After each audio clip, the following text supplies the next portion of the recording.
असेल तर या बाबत दुःख करत बसू नका, कारण काळ अनंत आहे. पुढे वारंवार प्रयत्न करा व सतत प्रगतीच्या दिशेने पाऊल टाका. सतत कर्तव्य करीत राहा. आज नाही तर उद्या तुम्ही नक्कीच यशस्वी व्हाल. उठा, जागे व्हा, थांबू नका जोपर्यंत मध्य प्राप्त होत नाही. ध्येय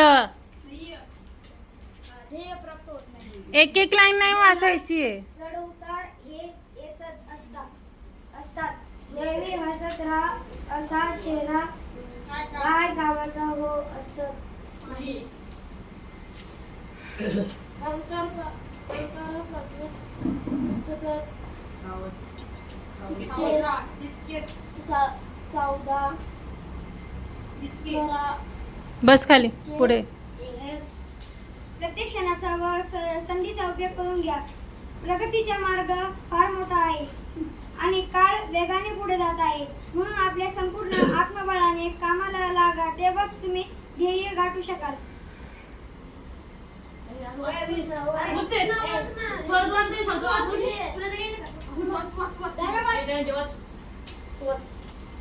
कोणत्याही गोष्टीसाठी स्वतःला दुःखी करून घेऊ नका. मनुष्यावर नव्हे तर देवावर विश्वास ठेवा. तोच तुम्हाला योग्य मार्ग दाखवेल आणि सन्मार्ग सुचवेल. स्वतःच्या मनाला नेहमी कायम गुंतवणूक ठेवा. त्याला कामे राहू देऊ नका. जीवन बस खाली. पुढे जागा तुमच्या समोर आत्महत्येचे महान कार्य आहे आणि वेळ फारच थोडा आहे. नवी आशा कसापणे जर तुम्ही नको त्या गोष्टी हुकून पाहिल्या तर तुम्हाला एक सुखी हवे लागेल आणि कधीच वाईट स्थितीत जाऊन पोहोचायला नवे अशा पाहून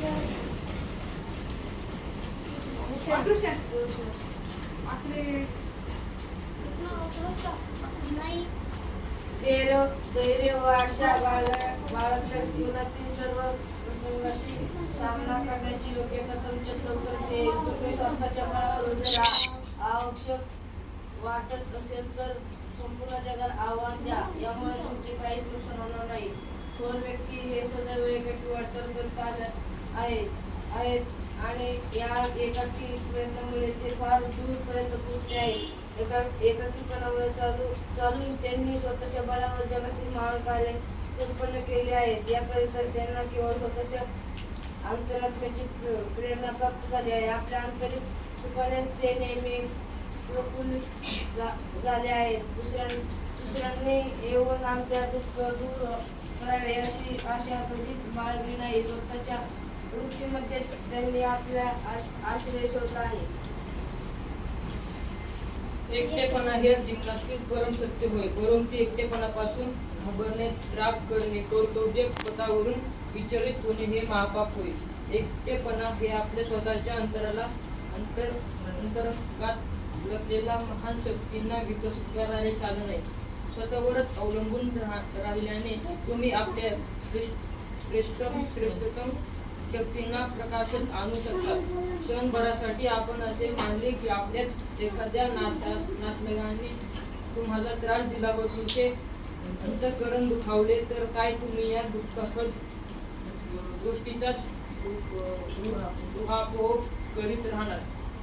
त्या कष्टप्रद अप्रिय प्रसंगांना विसरून जा आणि स्वतःच्या मनाला शुभ कर्मांमध्ये केंद्रित करा.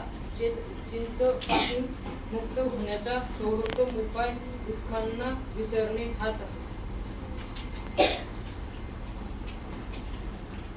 आमची पण निरीकत नाही, दुसऱ्यांना सांगून ठेवलो, परंतु काहीच परिणाम होत नाही.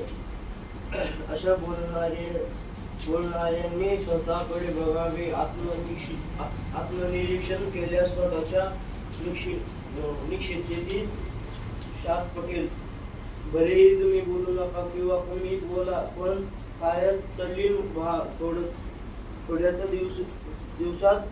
थोड्या दिवसात असे दिसून येईल की लोक न सांगता तुमच्याकडे आकर्षित होत आहेत. म्हणून बोला कमी, परंतु संस्कृती अधिक. कारण बोलण्याचा प्रभाव हा क्षणिक असतो, तर सत्कार्याचा प्रभाव कामाचा असतो. मनुष्यामुळे एखाद्या कामाचा ध्यास नसेल तर त्या इतरांकडून 100 पट कामे करून घेतो आणि इतकी जास्त काम करून घेतो की आश्चर्य वाटावे. आमच्या कामाला बघून तुम्हाला आश्चर्य वाटले. त्या विराट म्हणतात सत्साहित्य लिहिण्यापासून इतके आश्रम उभारण्यापर्यंतची जी कामे सुरू करण्यात आली त्या पूर्ण प्रणालीचा हाच ध्यास आहे. काय करावे, परिस्थिती आम्हाला अनुकूल नाही. आम्हाला कोणी मदत करत नाही. काही विशेष करण्याची संधी आम्हाला प्राप्त होत नाही. अशा प्रकारच्या तक्रारी करत राहणे व्यर्थ आहे. आपल्या दोषांचे खापर इतरांच्या माती फोडण्याचा अशा तक्रारीमुळे मनाला खोटे समाधान लागू शकते. स्वतःच्या वर्तमान परिस्थिती करता लोक कधीही नशिबाला दोष देतात, तर कधी देवांसमोर नाक घासतात. या सर्वांचे कारण म्हणजे जब भी उसके गुब्बारे नहीं बिकते थे, वो गुब्बारे बेचने वाला हवा में रंग बिरंगे गुब्बारों को उड़ा देता था. कभी लाल गुब्बारे, कभी पीले गुब्बारे, कभी हरे गुब्बारे. बच्चे उड़ते हुए गुब्बारे को देखते थे, आकर गुब्बारा खरीदते थे. एक दिन गुब्बारे वाले के पास एक काला गरीब बच्चा आया और बोला, अंकल आप रोज लाल गुलाबी पीले नीले हरे गुब्बारे उड़ाते हो, कभी काला गुब्बारा नहीं उड़ाते. क्या काला गुब्बारा उड़ेगा क्या? गुब्बारे वाले ने एक काला गुब्बारा लिया, उसमें हवा भरी, गुब्बारे को उड़ा दिया. उस गुब्बारे को उड़ता हुआ देख करके वो काला गरीब बच्चा बहुत खुश हुआ, लेकिन 2 मिनट के बाद फिर उदास हो गया. गुब्बारे वाले ने पूछा, अरे बेटा, अभी तो तू खुश था, अभी उदास क्यों हो गया? उस काले गरीब बच्चे ने कहा, अंकल ये काला गुब्बारा तो उड़ गया, लेकिन मैं तो काला हूँ, मैं तो गरीब हूँ. लोग कहते तेरे पास साधन नहीं है, तू आगे नहीं बढ़ पाएगा. अंकल ऐसा कोई रास्ता है कि मैं भी इस काले गुब्बारे की तरह आगे बढ़ सकूं, हवा में उड़ सकूं? गुब्बारे वाले की आंख भर आई. उसने उस काले गरीब बच्चे के कंधे पे हाथ रखा और बोला, बेटा तुमने देखा मैं जिस भी गुब्बारे में हवा भरता हूँ वो गुब्बारा उड़ जाता है. गुब्बारे को उड़ने के लिए रंग से मतलब नहीं है, काले गोरे से मतलब नहीं है, सिर्फ हवा से मतलब है. उसी तरह से किसी भी विद्यार्थी को आगे बढ़ने के लिए काले गोरे से मतलब नहीं है, अमीर गरीब से मतलब नहीं है, सिर्फ एक चीज़ से मतलब है, उसके अंदर आगे बढ़ने की इच्छा है क्या, उसकी सोच सकारात्मक है क्या. अगर वो बच्चा, वो विद्यार्थी यह सोचता है कि मैं हर हाल में आगे बढ़कर ही रहूँगा, तो उसकी यह सोच उसे एक दिन जरूर आगे बढ़ा देगी. और बेटा तुम कहते हो तुम्हारे पास साधन नहीं है, तुम्हारे पास 3 साधन है. साधन नंबर 1 दिमाग, साधन नंबर 2 समय और साधन नंबर 3 शक्ति.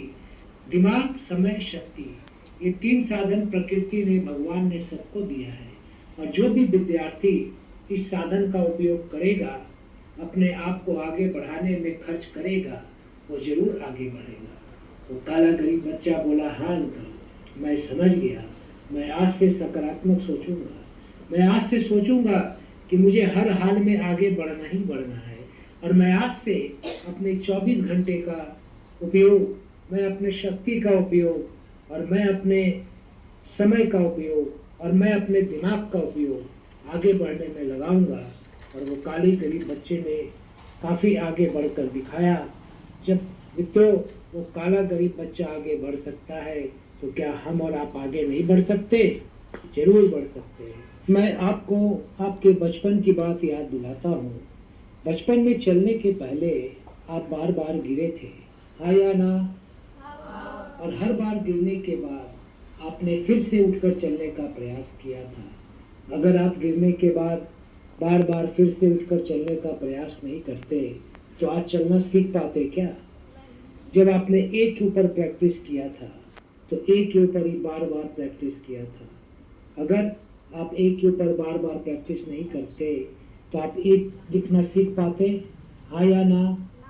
उसी तरह से आज भी आपको कई सम्स का नॉलेज नहीं है। टीचर आपको पढ़ाते हैं, आपको बार बार प्रैक्टिस करना है, बार बार प्रयास करना है। अगर आप बार बार प्रयास करेंगे तो एक की तरह बाकी चीज़ें भी सीख जाएंगे। यस और नो? और प्रयास करना किसके हाथ में है, आपके या किसी और के? और बार बार प्रयास करने से आगे कौन बढ़ेगा, आप या कोई और? अगर बार बार प्रयास किया जाए तो आगे बढ़ना आसान है कि मुश्किल है? आज से कितने बच्चे ज्यादा प्रयास करेंगे? हाथ उठाओ। ठीक है, हाथ नीचे करो। जितने भी महान व्यक्ति हुए उनको अपयश मिला या नहीं मिला? अपयश मिलने के बाद उन्होंने प्रयास बंद रखा या चालू रखा? अगर प्रयास बंद करते तो महान व्यक्ति बनते क्या? कितने बच्चों को महान व्यक्ति बनना है? हाथ उठाओ। ठीक है, हाथ नीचे करो। तो आपको क्या करना है? प्रयास चालू रखना है या बंद करना है? अब एक लास्ट प्रश्न आपसे करता हूँ। आप में से कई बच्चों ने सोचा होगा कि जीवन में क्या बनना है। किसी ने टीचर, किसी ने प्रोफेसर, किसी ने लेक्चरर। आज आपके पास पढ़ने का 10 साल समय है। अगर आज आप 10 साल पढ़ाई करेंगे तो जो आपने सोचा है आप वो बन जाएंगे। और अगर आज आपने 10 साल बर्बाद किया, पढ़ाई नहीं की, तो आपने जो सोचा है आप वो नहीं बन पाएंगे। तो आपके पास ऑप्शन नंबर 1 है, विकल्प नंबर 1 है कि 10 साल मेहनत करके कुछ बन जाए और 40 साल आराम से रहें। और ऑप्शन नंबर 2 है 10 साल बर्बाद कर दें, कुछ नहीं बने और 40 साल परेशान रहें। कितने बच्चों को ऑप्शन नंबर 1 चाहिए? हाथ उठाओ। तो आप सभी 10 साल मेहनत करके कुछ बनकर 40 साल आराम से रहना चाहते हैं, हाँ या ना? आप एक नारा बना लेना, जब भी असेंबली में मिलो, आपस में मिलो, एक बच्चा बोलना 10 साल की मेहनत और दूसरे बच्चे बोलेंगे 40 साल का आराम। मैं बोलता हूँ 10 साल की मेहनत, आप बोलना 40 साल का आराम। 10 साल की मेहनत, 10 साल की मेहनत, 10 साल की मेहनत। अब मैं अपनी बात 3 लाइन में रिपीट करता हूँ। जिस भी गुब्बारे में गैस भर दी जाए वो गुब्बारा उड़ेगा। उड़ेगा या नहीं उड़ेगा? जो भी बच्चा बार बार प्रयास करेगा वो आगे बढ़ेगा। बढ़ेगा या नहीं बढ़ेगा? अगर बार बार प्रयास किया जाए तो आगे बढ़ना आसान है कि मुश्किल है? और 10 साल की मेहनत के बदले 40 साल का आराम मिलता है। सस्ता है या महंगा है?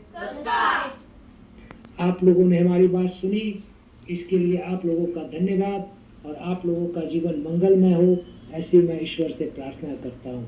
धन्यवाद।